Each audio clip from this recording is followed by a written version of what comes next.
to Horns of a Dilemma, the podcast of the Texas National Security Review, TNSR. I'm Doyle Hodges, Executive Editor of TNSR. In this week's episode of Horns, we listen in to a book talk given at the University of Texas Austin, sponsored by the Strauss Center and the Clements Center, and hosted by Professor Sheena Greitens of the LBJ School. The guest is Josh Rogin, a journalist for the Washington Post and CNN, and author of the book Chaos Under Heaven, Trump, Xi, and the Battle for the 21st Century. In his talk, Rogin details the response of the Trump administration to China and offers different perspectives on the differing groups who had influence within the administration in helping to shape policy. There's also a discussion of the role of funding from Chinese Communist Party-funded institutions on college campuses. Let's listen in. Thanks so much for joining us today. I'm really delighted to be able to welcome you to this event, which is co-sponsored by the Strauss Center for Law and International Security and the Clements Center for National Security at the University of Texas at Austin. My name is Sheena Greitens. I'm an associate professor at the LBJ School here at UT Austin and jointly associated with both the Strauss and the Clements Center. And this is one of the early events in our inaugural Asia policy program that will be ramping up in the coming months and academic year. So I'm really, really pleased today to be able to welcome Josh Rogin to talk about his book, Chaos Under Heaven, Trump, Xi, and the Battle for the 21st Century. Josh, I have my copy of the book here with lots of underlining and folded pages. And so we're really fortunate, I think, to be able to have a reporter who has followed these issues as closely and reported them as intensively as Josh has. So with that, Josh, over to you. Tell us about the book.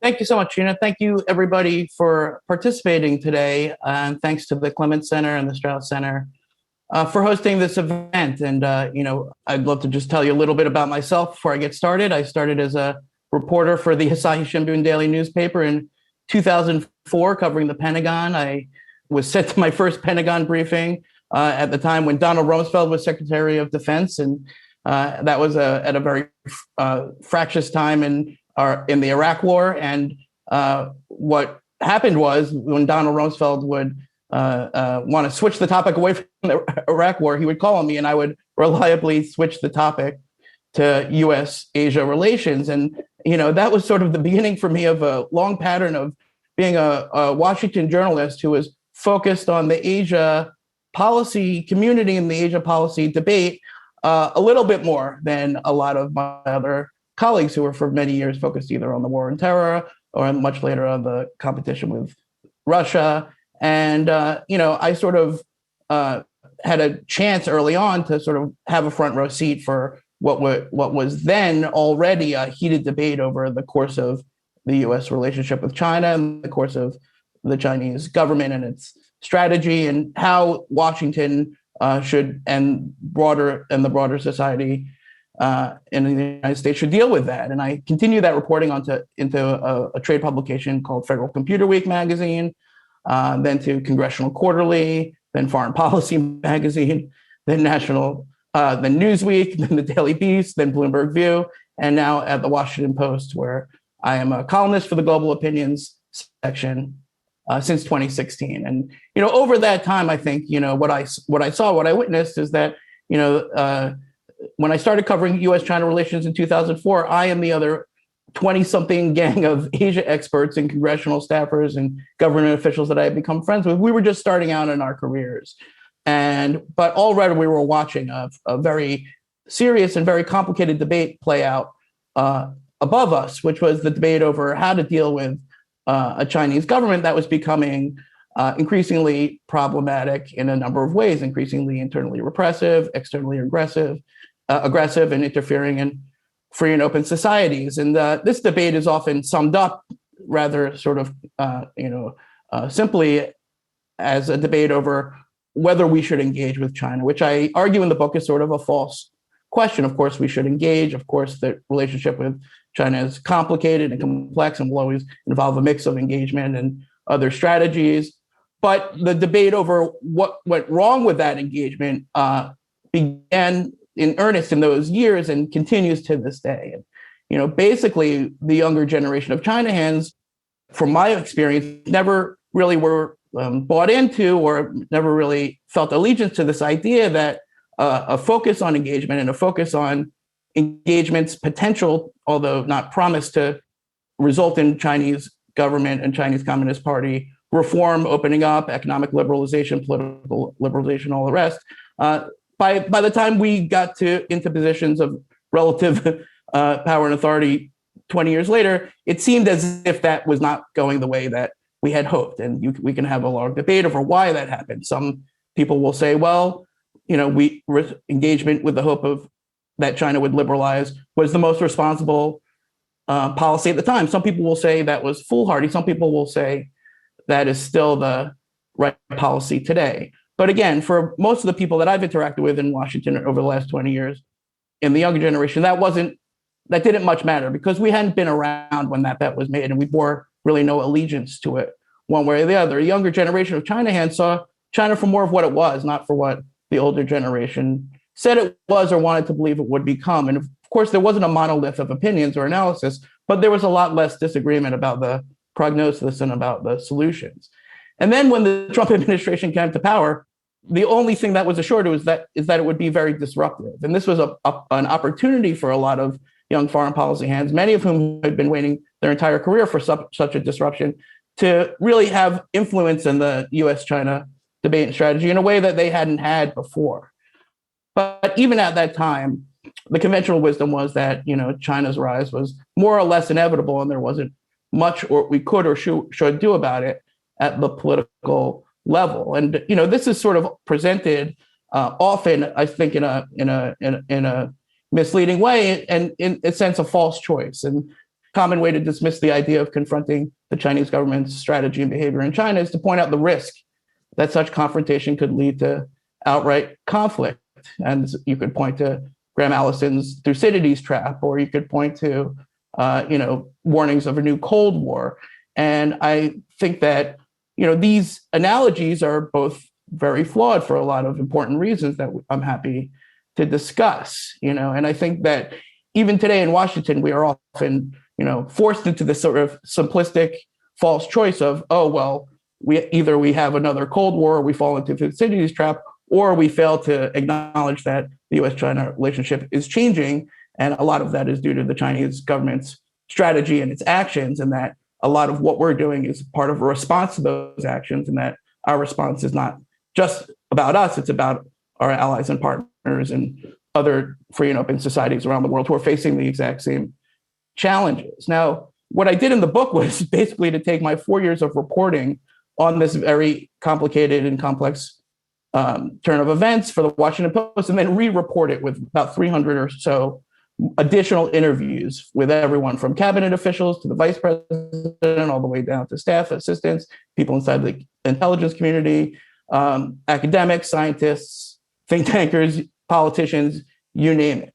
But what you really have to understand before reading the book is that, in the Trump administration, it was always chaos, and then it wasn't the dysfunction and mismanagement and sort of inability of the public to really see what was going on behind the scenes was not a China-specific problem. In fact, it permeated almost everything they did. And what I like to say is that it's like the movie Rashomon, right? Every story that you hear from the Trump administration can be told from 7 different perspectives, but they all have competing accounts, even though they were all firsthand accounts. And that was pretty typical. And then when you add sort of the authorized leaks and the unauthorized leaks and the lies and the fog of confusion, it ensured that basically every Trump administration story especially during the first year, but almost all of them, were mangled as they were reported and then mangled further as various versions emerge.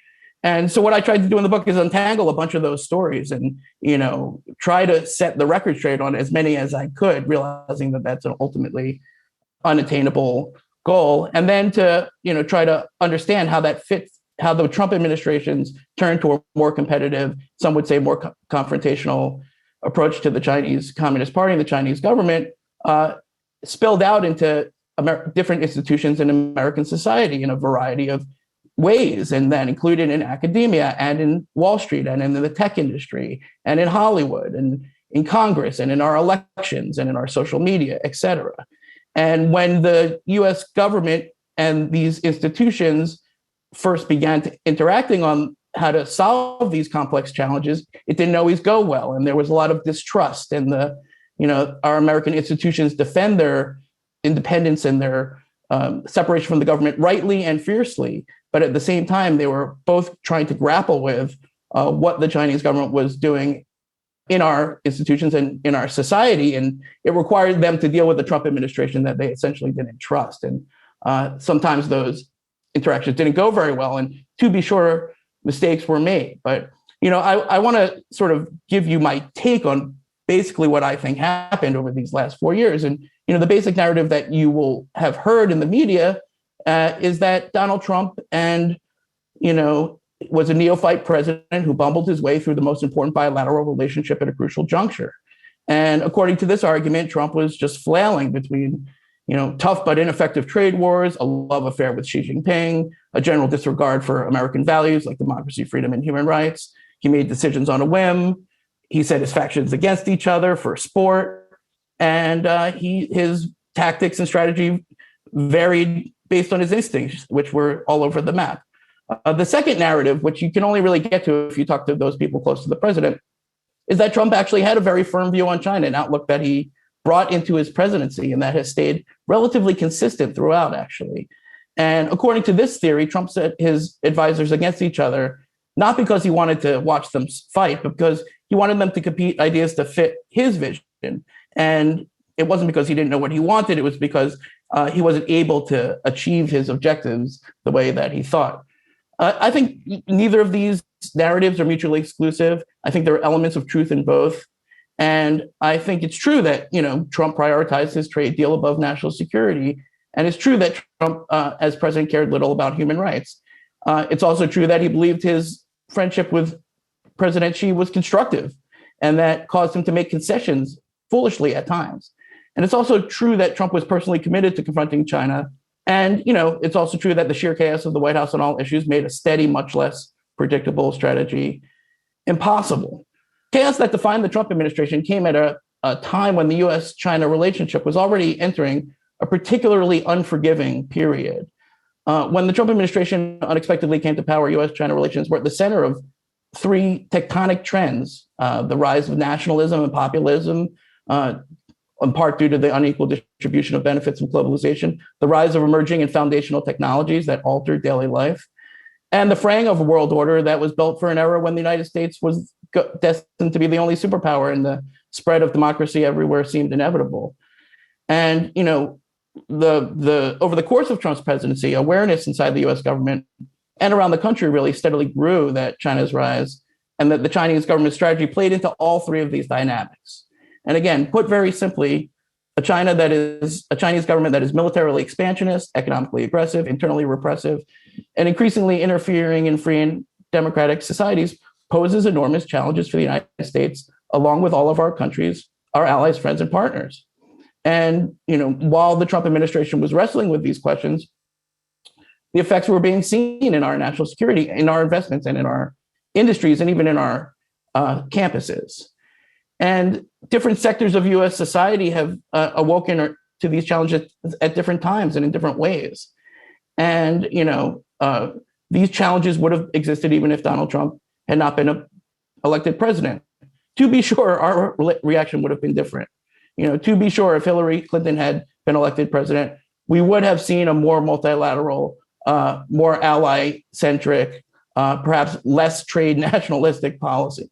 But we are where we are, and the challenges posed by the Chinese Communist Party's strategy, actions, and behavior would have presented enormous challenges no matter who had been elected president in 2016. I'd like to say a word sort of about this idea of a Cold War, which I honestly think has become sort of a bumper sticker that is on the one hand used by the Chinese leadership in order to dissuade anybody who wants to confront it on its strategy, actions, and behavior, but on the other hand is used by many in America as a constructive caution against overreacting and against some of the tendencies in our system that can lead towards bad outcomes and bad second and third degree effects. And I think that in essence, we have to understand that the generational challenge of a rising China is not the Cold War. It's an imperfect analogy for a variety of obvious reasons, not the least of which is our core interconnectedness with China and the fact that the competition with China is not primarily military, and the fact that this is a challenge that cannot be defined as a choice between the United States and China, lest we fall into the traps that lead us towards. At the same time, it's clear that, at least on the Chinese side, that President Xi is taking this country in a direction where ideology and politics and the struggle over both are part of its core strategy. And that's something that we just have to acknowledge and deal with, hopefully in a nuanced way.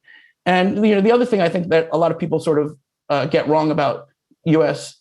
policy towards China and Washington, especially in the Trump administration, is this idea that, it's a binary fight between, blue team or red team, or hawks and doves, or engagers and decouplers, or some other, crass distinction that divides the world or the town or the administration into two camps. And I think there was a range of views in Washington, and in fact, inside the administration, on China, and getting to how those different factions really thought about the problem and then how they maneuvered to implement their strategies inside that chaos was a core point of the book. So I identify a few different camps inside the Trump administration. First of all, there were the super hawks. They wanted Trump to speed the downfall of the CCP. They were led at first by people like Steve Bannon and Peter Navarro and Stephen Miller. And, they also believed in economic nationalism, and they wanted to return manufacturing from abroad, and they wanted to reorient U.S. politics in a way that attacked the elites in both parties and turned the right and the far right and the far left together in a nationalistic populist direction. They, were at times aligned with a separate but distinct group, which I identify as the hardliners. Now, these are national security and law enforcement types who wanted to reset the relationship with China, but not blow up the entire relationship for the fun of it. This group was intent on rebalancing the U.S.-China relationship, which they believed had gone far out of whack because of decades of neglect and negligence by U.S. policymakers who had failed to respond to increasing Chinese Communist Party and Chinese government aggression and repression of all kinds. This group was led at different points by different people, including Mike Pence, Mike Pompeo, Robert O'Brien, Matt Pottinger. John Bolton was associated with this group, although not at every moment.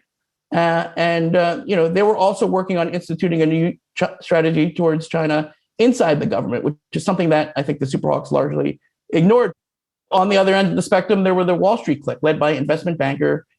Basically, they came to the table with a coterie of billionaires that constantly injected itself into the middle of the U.S.-China relationship. And the pro-business players wanted to avoid confronting China on national security and trade to focus instead on opening up the markets and integrating the two economies as much as possible. They shared an overlapping interest with many of the bureaucrats inside the system who disliked the Trump team for political reasons and worked inside the system to maintain the status quo. There was then the axis of adults. This was sort of like the senior national security officials surrounding Trump, especially in the beginning of the administration, who came from long careers in government or the military, like James Mattis and John Kelly and H.R. McMaster. And they viewed their role as, to save the republic from the Mad King and to, be the guardrails of our democracy to prevent the crazy president from driving the car off the road. They were aligned with the hardliners on national security, but not on trade. Interestingly, certain officials played different roles and didn't fit into any one camp. Jared Kushner, the president's son-in-law, was probably the most influential advisor on China during these 4 years because he was the closest with the president and because he maintained his own channels to the Chinese leadership. There was Mike Pillsbury, a historian who had amazing access to the president and was consulted by the president on multiple occasions. There was Wilbur Ross, who was very influential in the first year, but was largely sidelined after that. Basically, what I argue in the book is that, the CCP views American values of academic and free expression and other freedoms, by the way, not only as antithetical to its model, but also as challenges to its governance. And, if you read sort of what Xi Jinping has said about this, that becomes abundantly clear. And as part of the effort to combat that challenge, the CCP has developed extensive programs to promote its political views inside of American institutions, especially academic institutions. And the goal of these is quite simply to blunt criticism of CCP policies on campus, and in some certain cases, stifle the free speech of students, both Chinese students and sometimes non-Chinese students. And, I don't think this is a new problem. I think China has been seeking influence on American campuses for decades in a variety of ways. And the ones that I cover in the book are through Confucius Institutes, Chinese student organizations on campus, and then direct funding and donations of these universities. And each of these avenues of influence provides the CCP with relationships on campuses that have both positive and negative implications. And, I say very clearly in the book that the Chinese government's language programs, education exchanges, and research, most of it is constructive or benign. But at the same time, there's a real concern about how some of these programs are used and where the funding comes from and their effects on academic freedom on campuses, and a lack of disclosure and transparency about these relationships. And, it's important that when we talk about this, that we defend the American principles of openness and tolerance, and that we don't, that we realize that the Chinese students at American universities bring huge value to these schools and take a better understanding of the United States back to China. And that, there in all of these conversations, there's the risk of playing into what is clearly a terrible and rising pattern of hatred and violence against Asians and Asian Americans. And, we have to stand up against that at all times and confront it as much as we possibly can. Nevertheless, that we have to understand that, China's influence on campuses is part of a broader program, the United Front system, which is designed and has been designed for decades to advance the party's interests in a way that's, overt in a sense, but conceals a covert purpose. And that's what makes it malign, and that's what makes it dangerous. And several examples of that are detailed in the book. But, just to close, I would say that, all of these challenges and all of these conflicts were sort of playing out in interesting and unpredictable ways in 2017, 2018, and 2019. And then the pandemic hit. And that became a huge feature of the US-China relationship in a number of crucial ways.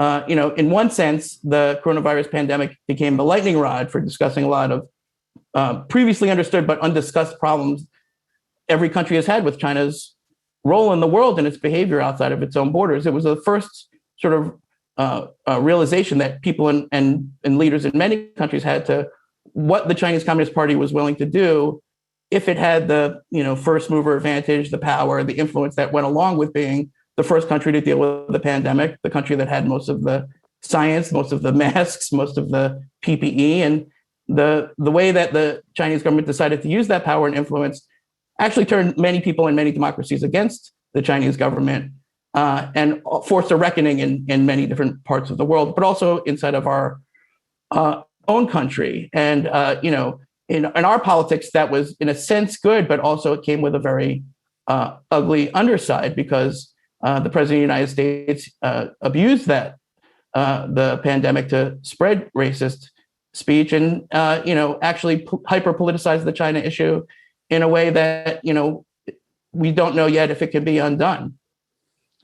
And I argue in the book that we have to depoliticize the China issue and that, we have to separate it from our domestic fights. And in fact, the Chinese government actively exacerbates our internal divisions, including our racial divisions, in order to undermine our integrity of our democracy and to sow divisions outside of our society. And we have to have those two ideas in our head at the same time, that, these issues are very real and that America has a lot of reckoning to do with its own history and its own status and its own treatment of people inside of our countries, especially minorities.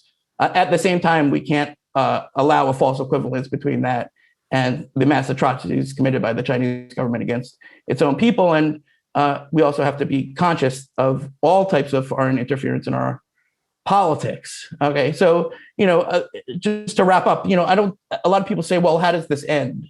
I don't think we know. I don't think the the end game is visible to us. I think the United States and its allies sort of have to avoid the hubristic idea that the Western world can force on China a political, social, or economic system similar to its own. I think China's development will certainly be driven by the Chinese people. But I think there's an increasing consensus, actually, and we're seeing that actually inside the Biden administration as well, that China's development and China's rise cannot be allowed to come at the expense of the security, prosperity, freedom, and public health of citizens in free and open societies. And, I think while all people believe in human dignity, want the Chinese government to change its behavior inside its own borders, the more important task than changing China is changing what China is doing inside of our shores. And, America can't out-China China. We shouldn't try. We have to avoid policies that disproportionately target Chinese and Chinese Americans. We have to improve our democracy and shore up our systems to make sure that our model, which is based on our values of human rights and pluralism and freedom of speech and rule of law, to ensure that that actually is the most attractive model, not just because it's the way that humans ought to treat each other, but because it delivers for its citizens. And then I think, the goal of the United States and other like-minded countries should be to establish a relationship between the United States and between China and the rest of the world that both sides can live with, to avoid the conflict that neither side seeks. And I think the Trump administration was very good at knocking over the chessboard, but they weren't good at setting it back up again. And I think that's the task that the Biden administration has at its feet right now. Thank you for listening to this episode of Horns of a Dilemma, and please don't forget to visit our website at tnsr.org.